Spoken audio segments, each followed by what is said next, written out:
তাআলা আনহা বলেছেন, মা রাআইতু রাসূলুল্লাহি সাল্লাল্লাহু আলাইহি ওয়াসাল্লাম ইস্তাকমালা সিয়ামা শাহরিন কাত্তু ইল্লা রমাদান। আমি নবীজিকে পুরো মাস শুরু থেকে শেষ পর্যন্ত গোটা মাস রোজা রাখতে দেখেছি একবার, শুধু বছরে একবার, সেটা হলো রমজান মাসে। বছরে শুধু একবার পুরো মাস রোজা রাখতেন, সেটার নাম কোন মাস? রমজান মাস। আর রমজানের পরে পুরো মাস না, তবে মাসের বেশিরভাগ দিন রোজা রেখেছেন তিনি, এটা দেখেছি শুধুমাত্র শাবান। নবীজি শাবানের পুরো মাস প্রায় রোজা রাখতেন, কয়েকটা দিন বাদে, শেষের কয়েকটা দিন বাদে প্রায় পুরো মাস রোজা রাখার চেষ্টা করতেন। একজন সাহাবী আছেন উসামা ইবনে যায়েদ রাদিয়াল্লাহু তাআলা আনহু, নাম শুনেছেন আপনারা? বাচ্চাদের নাম রাখার জন্য অনেক সময় আমরা নাম খুঁজে পাই না, টালটু, বল্টু, নানটু, সন্টু, দুনিয়ার সব আজগুবি নাম বাইর করি। উসামা কত সুন্দর মাধুর্যপূর্ণ একটা নাম।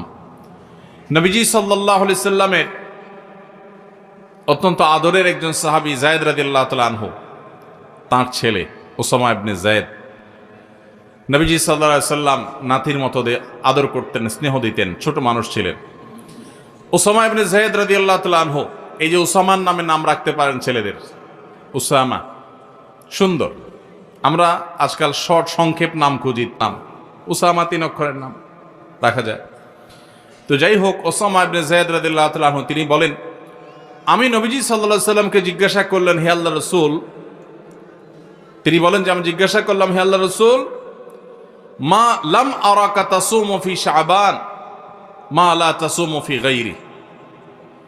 আপনাকে দেখি আপনি শাবানে যত রোজা রাখেন অন্য কোন মাসে এত রোজা রাখেন না, কারণটা কি? হেতু কি? এ মাসে এত বেশি রোজা রাখার কারণটা কি? রোজার মাস তো রমজান মাস, কিন্তু শাবানে আপনি বেশি বেশি রোজা কেন রাখেন? নবীজি সাল্লাল্লাহু আলাইহি সাল্লাম তখন উসামা ইবনে যায়েদ রাদিয়াল্লাহু তাআলাকে বলেছেন 2টি কারণ। কটি কারণ? মনোযোগ দিয়ে শুনতে হবে কিন্তু। এই হাদিসটাই আপনি বাসায় গিয়ে আপনার মায়ের সাথে, আপনার স্ত্রীর সাথে, আপনার বন্ধু বান্ধবের সাথে যেন শেয়ার করতে পারেন, সেভাবে মনোযোগ দিয়ে শুনবেন। ওয়াজ মাহফিলের কথা বেশিরভাগই হারায় যায়, হারায় গেলে চলবে না ভাই। আমি কষ্ট করে ঢাকা থেকে আসছি, আমার ভাইয়েরা কষ্ট করে আয়োজন করেছেন, আপনারাও কষ্ট করে আসছেন, সার্থক হতে হবে, এখান থেকে নিয়ে যেতে হবে। হাদিসটা ভালো করে মনে রাখবেন। নবীজি সাল্লাল্লাহু আলাইহি সাল্লাম শাবান মাসে বেশি বেশি রোজা রাখতেন দেখে তার আদরের সাহাবী, নাতির মতো স্নেহ করতেন যাকে, উসামা ইবনে যায়েদ রাদিয়াল্লাহু তাআলা আনহু, তিনি প্রশ্ন করেছেন কাকে? নবীজিকে। কি প্রশ্ন করেছেন? যে হে আল্লাহর রাসূল, আপনাকে শাবানে এত বেশি রোজা রাখতে দেখি, অন্য কোনো মাসে এত নফল রোজা আপনি রাখেন না, কারণটা কি? তখন নবীজি কয়টা কারণ বলেছেন? 2টা কারণ। নাম্বার 1, তিনি বলেছেন, যাকা শাহরুন ইয়াগফুলুন নাসু বাইনা রজব ওয়া রমাদান। শাবান মাসের 2 ধারে, 2 প্রান্তে 2টি মাস আছে, যে 2টি মাস অনেক মহিমান্বিত, মর্যাদাপূর্ণ। শাবানের আগের মাসটার নাম কি ভাই? রজব। এই রজব মাসটা মহিমান্বিত কোন কারণে?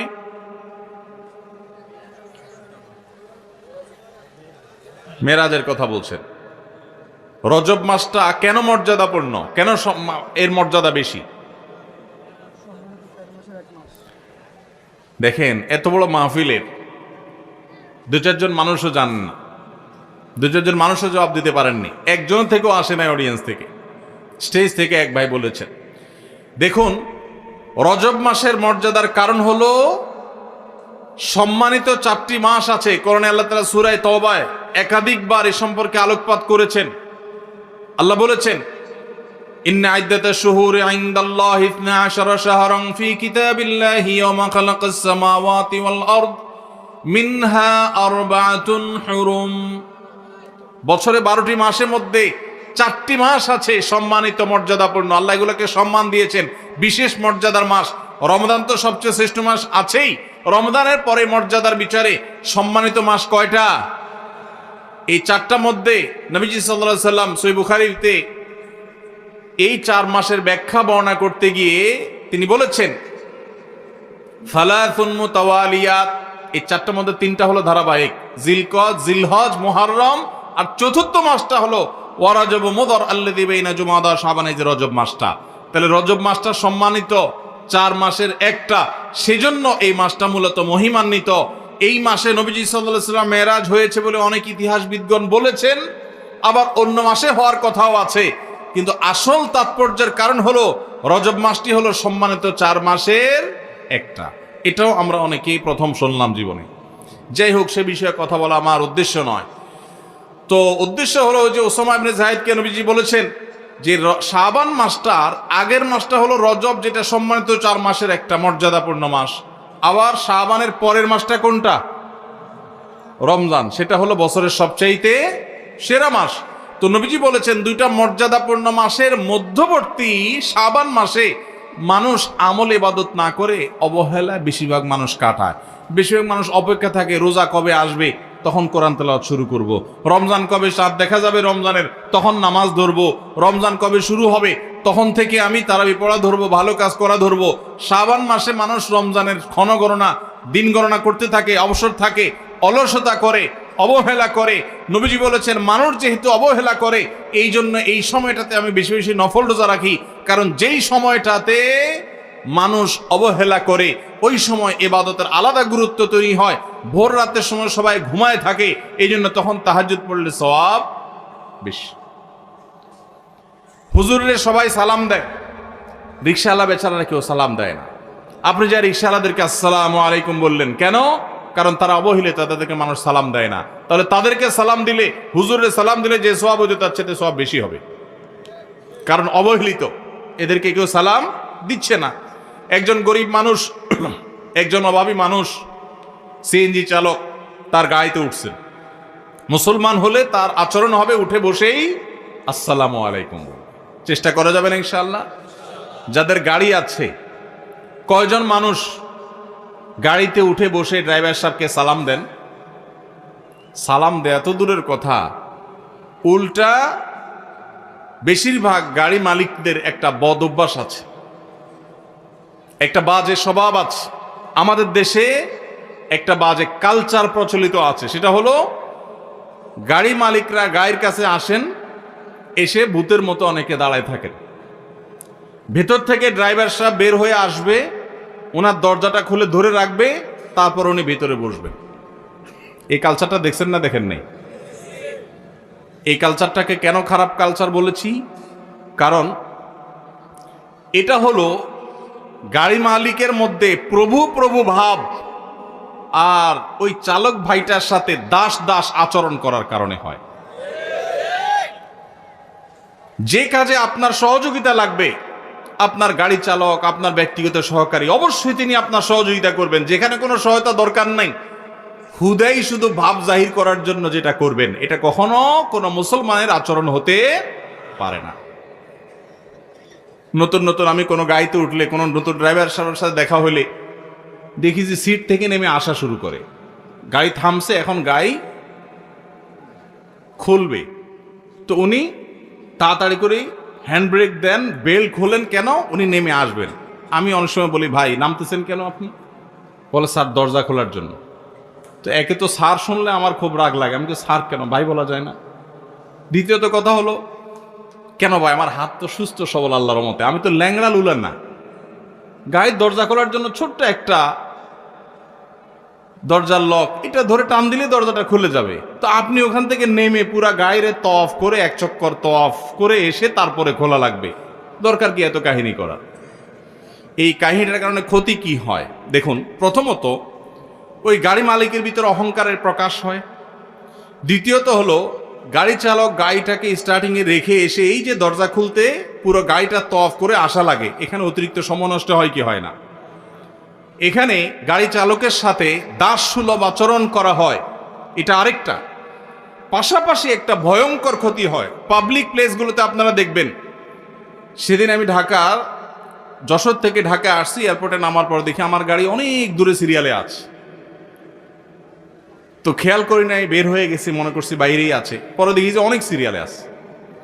পরে সিরিয়ালে থাকা দেখে আমি দেখলাম যে ডোমেস্টিক এয়ারপোর্টের ওখানে ছোট্ট একটু জায়গা, সব উল্টাপাল্টা গাড়ি পার্কিং করে রাখছে।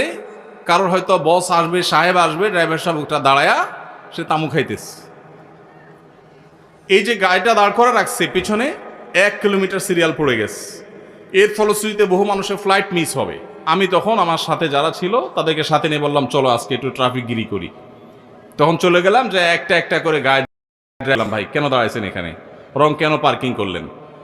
এতক্ষণ পর্যন্ত প্রহরী কাউকে দেখা যায় নাই। যখন আমি এই ডিউটি শুরু করে দিয়েছি, পরে দেখলাম যে প্রহরী সবাই এসে ভরে গেছে আমার চারপাশ। পরে বললাম আপনাদের আজকে ডিউটি আমি করি, আপনারা শুধু তাকা তাকা দেখেন।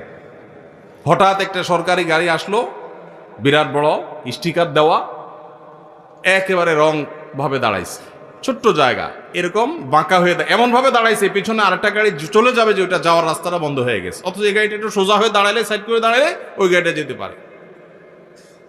গ্লাস নামাইলাম, ড্রাইভার সাহেবের সিগন্যাল দিয়া, এরপরে বললাম তার ওই বসকে শোনায়া বস বসা ভিতরে বললাম, ভাই নতুন বাংলাদেশেও এই অহমিকাগুলো দূর করার সময় আসে নাই এখনো।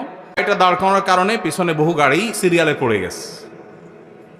এটা বোঝার জন্য তো কোনো শিক্ষিত মানুষ হওয়ার দরকার নাই, কমন সেন্স থাকা যথেষ্ট, যে গাড়িটা আমি একটু সাইড করলেই তো অন্য গাড়িগুলো যেতে পারে। আমি ওই যে একটু আগে বলছিলাম, এই যে মাহফিলে আপনারা কত সুশৃঙ্খল, মাশাআল্লাহ, সেই আপনারাই যদি কেউ অটো চালক হন তো দেখা যাবে কল্লা ঢুকে দিছে, রিক্সা চালক ভাই মাথাটা ঢুকাই দিছে, আছে না নাই? এই শৃঙ্খলা বোধ যদি না থাকে, সে শত শত নফল নামাজ পড়েও ভালো মুসলমান হতে পারবে না। আমরা এটা জানি না। এই জন্য ভাই আমাদের এই শৃঙ্খলা বোধ আমাদের মধ্যে জাগ্রত করতে হবে, চেষ্টা করা যাবে না ইনশাআল্লাহ। পরে এয়ারপোর্ট এসে আমার ডিউটি, কয়েক মিনিট ডিউটি করার পর দেখলাম যে মাশাআল্লাহ পুরা রাস্তা ক্লিয়ার হয়ে গেছে। এরপর পানির মতো গাড়ি চলে যাচ্ছে, জ্যামটা আর থাকলো না। আমাকে ওখানকার দায়িত্বরত ভাইয়েরা বললেন, ভাই আপনি সরেন, আমরা দেখতেছি। আমাকে আপনারা এতক্ষণ কইছিলেন, আজকে ডিউটি আমিই করবো ইনশাল্লাহ, বেতনটা আপনারা নিয়েন। তো আলহামদুলিল্লাহ মানুষগুলো সরে গেছে। তো এই জন্য ভাই এই শৃঙ্খলা বোধটা অনেক বড় একটা ব্যাপার। এই যে মাহফিল ছাড়বে, মাহফিল ছাড়ার পর হইচই করে সব হুজুর কোন দিকে যাইতেছে এ বেটারে গিরে ফেলাবেন, ঠিক আছে না? যে বেটা আমাদের এলাকায় আসছে, একটু না হাতালে কেমনে হয়। ময়মনসিং গেছি মাহফিলে, দেখি যে জামা টানতেছে, কাপড় টানতেছে, কেউ কেউ পারলে পিঠ হাতে দিতেছে, কেউ পারলে শরীর হাতে দিতেছে। তাই বললাম, ভাই হুজুরদের বা যে কোনো মানুষকে সালাম দিলে সওয়াব হয় জানি, হাতে হাত মিলায় মুসাফা করলে সওয়াব হয় সেটাও জানি, হাদিসে আছে, কিন্তু শরীর হাতাইলে সওয়াব হয় এটা তো জানতাম না। এটা